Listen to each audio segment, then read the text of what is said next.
Hola a todos, este video va a ser una comprensión de lectura sobre lo que hemos estado leyendo este mes, que es un ensayo de la curadora y crítica de arte Rosalind Krauss, y el ensayo se llama Escultura en el campo expandido. Rosalind es una crítica de arte, curadora y teórica estadounidense, y el texto es de 1979. Entonces también estamos hablando pues de un escrito que se escribió pues en el siglo XX, pero que aún resuena bastante sobre nuestras concepciones de la escultura. El texto se va a tratar sobre el camino que ha tomado la escultura desde los años 60 hasta finales del siglo XX. Específicamente va a hablar sobre lo que hoy conocemos como land art o arte de la tierra, que son básicamente esculturas que ya no necesitaban de materiales físicos que estuvieran en un pedestal para exhibirse dentro de un museo, sino que eran esculturas que se hacían en el espacio exterior, en la naturaleza, con los mismos elementos de la naturaleza. Ella nos va a decir que la categoría de la escultura puede ser infinitamente maleable.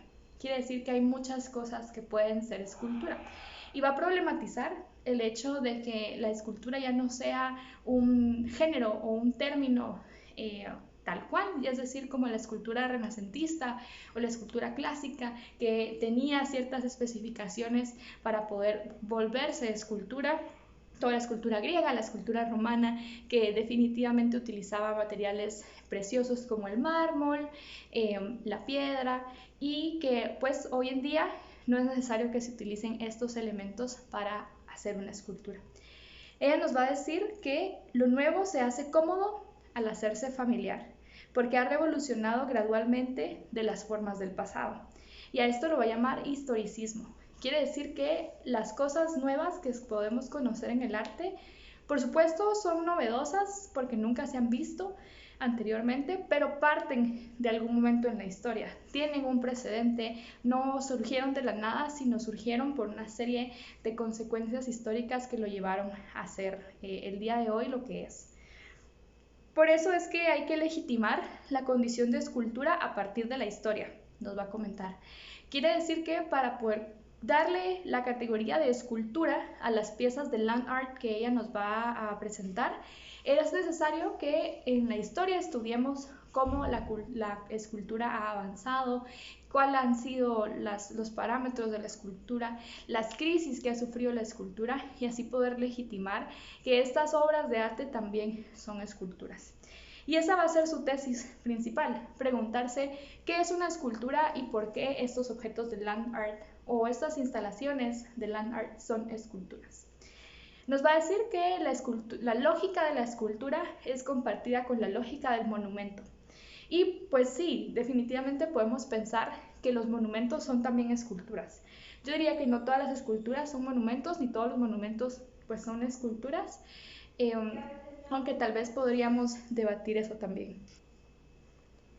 Entonces ella nos va a decir que una escultura es una representación conmemorativa a algo. Ella está hablando aquí de las esculturas clásicas, de lo que conocemos todos como escultura. La escultura griega, la escultura del Renacimiento, las esculturas más tradicionales de la modernidad. Y ella nos va a decir que son representaciones conmemorativas. Quiere decir que son hechas a raíz de algo, por algo, para conmemorar una persona, un momento, un sentimiento, etc. Se asientan en un lugar concreto, quiere decir que no se pueden mover, están en el lugar donde están, ya sea en un pedestal, en el museo, y de alguna manera pues no están hechas para llevárselas en una mochila o ser cargadas o movilizadas a lo largo del espacio, están hechas para estar donde están, como los monumentos. Luego nos va a decir que tanto la escultura como los monumentos hablan en una lengua simbólica acerca del significado o el uso de ese lugar. Quiere decir que una escultura y un monumento van a hablar de una manera simbólica de por qué están allí y por qué son la representación de la que son. Entonces, si pudiéramos pensar, ya que estamos en Guatemala, en todos los monumentos que están sobre la Avenida Reforma y la Avenida Las Américas, pues los de la Avenida Reforma están allí porque un presidente, a la hora de construir la Avenida de la Reforma, quería como que la Reforma pareciera Francia, que es donde él había estudiado sus estudios. Entonces estaba enamorado con la idea del progreso y de la modernidad parisina, de estas calles anchas, estas rutas llenas de arte y de monumentos. Entonces él decidió comisionar a ciertos artistas europeos para poder hacer esculturas que asemejaran esos pasajes franceses. Entonces son esculturas que no tienen nada que ver con Guatemala. Podemos reconocer el toro, podemos ver, por ejemplo, la escultura Rómulo y Remo, que son cosas que pues en Europa podrían tener un sentido, pero que aquí en Guatemala pues tampoco se están relacionando tanto con el contexto. En la Avenida de las Américas es otra historia, porque estamos hablando de personajes históricos que para cada uno de los países de América que construyeron las plazas que se asientan allí, pues tienen algún sentido. Está Cristóbal Colón, está pues Bolívar, está Montúfar y ciertos próceres, están también ciertos, podríamos decir, liberadores, ciertos personajes importantes de revoluciones, militantes, presidentes, importantes para América que los países han considerado pues relevantes para su cultura e identitarios y los han colocado en la Avenida Reforma como un homenaje a estos sujetos. Es muy cuestionable la idea de monumento. ¿Por qué no hay ningún monumento de una mujer en esos lugares, por ejemplo? Porque todos son monumentos hacia el hombre. Y el único monumento hacia una mujer es el monumento a la madre, que pues tampoco se le está celebrando por haber sido vencedora de una lucha o por haber sido presidenta de un país, sino por su rol maternal, que claro, es una gran hazaña, pero que es la forma tradicional en la que se ha visto a las mujeres, como madres y no como líderes de países, por ejemplo. Entonces, pues también la idea de monumento es algo cuestionable porque definitivamente está hablando de un poder, pues hegemónico, un poder patriarcal, un poder muy recto que está pues siendo representativo de todo un país. Y ahí podemos encontrar varios problemas. Rosalind también nos va a decir que las esculturas son figurativas y son verticales y que necesitan un pedestal, que es parte de la escultura, y que este pedestal va a ser el mediador entre el cuerpo de la escultura y la superficie donde se encuentra.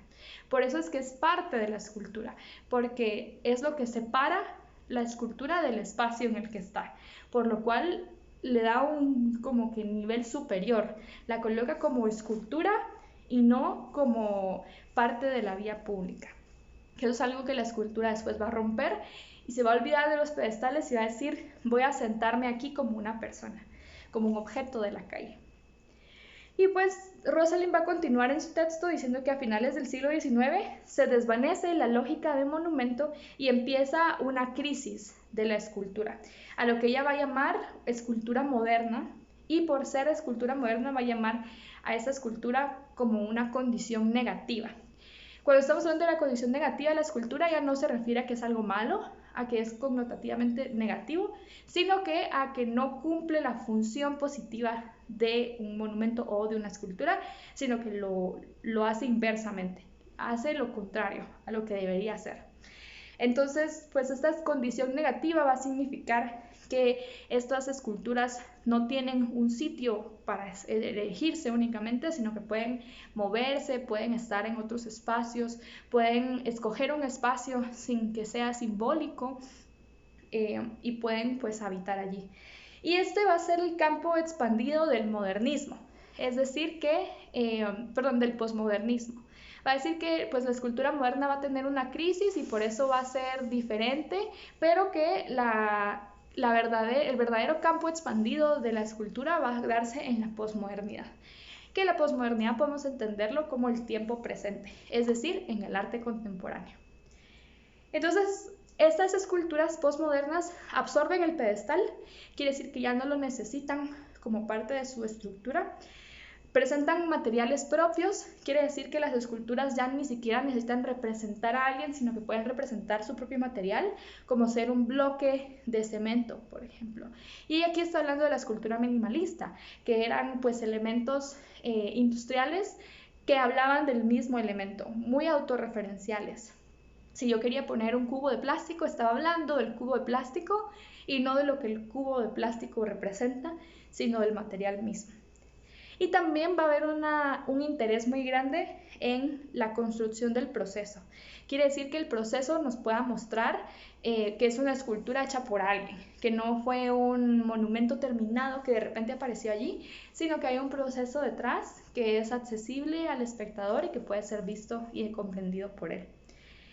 Ella nos va a dar como podríamos decir, un diagrama donde nos dice que el no paisaje y la no arquitectura es igual a escultura. Y esto lo va a decir ya hablando del land art o arte de la tierra. Vamos a ver, por ejemplo, la obra de Spiral Jetty de Robert Smithson, que fue una escultura comisionada en 1970, y otro ejemplo muy importante que es Dibujo de una milla de largo de Walter Di Maria, que fue comisionada en 1968. Entonces ya estamos hablando pues de una temporalidad, de una cierta época que está hablando definitivamente de estos artistas que estuvieron haciendo arte de la tierra o land art, que como decíamos es arte o esculturas, como lo dice Rosalind Krauss, que están incrustadas en la naturaleza, en el paisaje, pero que no son paisaje y no son arquitectura, son escultura de la tierra, son cosas que se hicieron específicamente con una conciencia estética para hacer arte. Entonces, pues ella nos va a decir que hay otros artistas que trabajaron en esta corriente del 68 al 70, como Andy Goldsworthy, Robert Smithson, Richard Long, que son artistas que sobre todo en Estados Unidos estaban trabajando esta temática. Ella nos va a dar pues algunas herramientas para poder comprender estos objetos, pero sobre todo su intención va a ser que pensemos la escultura ya no como un objeto que está en un museo o en una calle como es monumento sostenido sobre un pedestal, siendo una representación de algo existente, sino que la escultura también puede ser una construcción en la naturaleza que aborda el mismo paisaje o que utiliza los mismos elementos del paisaje para construir un pensamiento estético físico. No es un paisaje, no es arquitectura, es escultura. Y esa va a ser básicamente la conclusión de Rosalind en este texto, siendo abogante de estas herramientas del arte y pues consagrándolas como escultura, que era pues algo que también se tenía dudoso en la época. ¿Qué tipo de arte son estas instalaciones, estas construcciones, estas representaciones que se están haciendo en el espacio natural, a las que la gente no puede acceder tan fácilmente porque no están cerca de museos, cerca de ciudades, sino que hay que viajar para poder ver estas construcciones o estas esculturas? Entonces, este va a ser básicamente la conclusión de Rosalind y pues yo quisiera que ustedes también pensaran para poder discutirlo después en clase, ¿cuál creen ustedes que es la separación que existe entre monumento y escultura y qué más puede ser escultura para ustedes hoy en día? ¿Cuáles son esculturas contemporáneas o esculturas que podamos también pensar como esculturas hoy? Esas serían entonces nuestras preguntas para la clase y espero que les haya gustado la lectura. Nos vemos.